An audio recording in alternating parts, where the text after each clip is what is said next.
Hi, welcome back to Read Aloud EDU.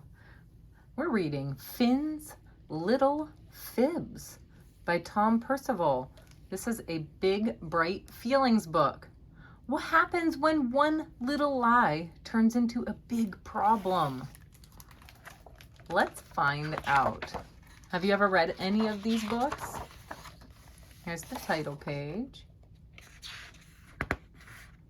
This must be Finn's community. Finn was buzzing with excitement. He was spending a few days at Grandma's house with his sister, Simone. Bye. Finn loved staying there. Hi, Grandma. Do you like going to your grandma's house? Grandma always bought them treats. She took them to eat picnics at the beach.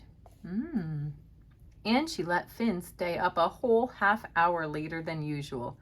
It was so fun. Grandma's house was filled with all sorts of wonderful, beautiful, but very fragile things. Bounce, bounce. Finn was usually extremely careful in Grandma's house, but today he was a bit overexcited. Bounce, bounce. He bounced his ball higher and higher and higher until... Crash! Finn stared at the broken clock in horror. Oh no. Oh no. His belly's probably hurting. Oh man, I made a mistake. He tried his best to fix it, but it didn't really work. Then Grandma walked in. She looked at the mess. She looked at Finn. His tummy twisted. His mind raced. And that was when it happened. Finn told a fib. Simone broke the clock, he said. I was trying to fix it. It wasn't a big fib. It could easily have happened. But as soon as he said it, pop! A strange little blob appeared. Is that the little fib? Grandma didn't notice the blob, but she did ask how Simone had reached the clock. Finn panicked and told another fib. Pop! Immediately, a second blob appeared. Grandma didn't notice this one either, but she did look very sad about her clock. It made Finn feel funny inside. 2 fibs. The next day, Mom and Dad called. After they'd spoken with Grandma, they asked Finn about the clock. Somehow another fib slipped out. Look, now he's saying Simone was climbing, and then the cat knocked it over. And a third blob appeared. Pop! Uh-oh.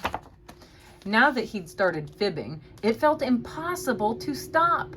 All weekend long, the fibs about the clock piled up around him. Pop, pop, pop, pop, pop. Once you tell one fib, it turns into tons of fibs. Oh, man. And what do these fibs make you feel like? Good or not so good?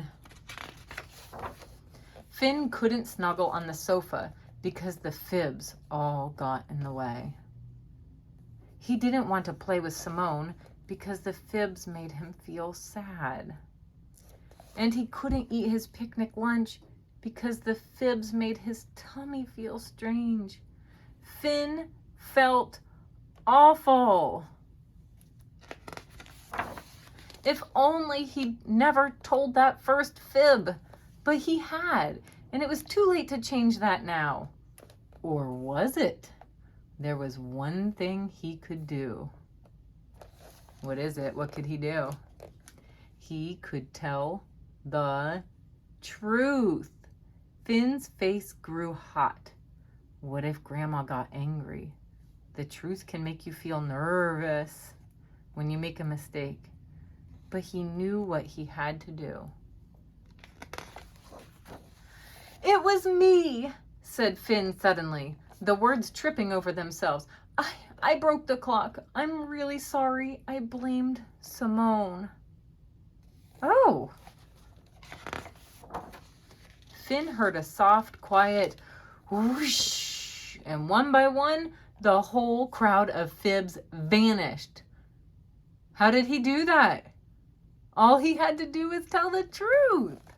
Finn felt so much lighter. Don't worry, Finn, said Grandma.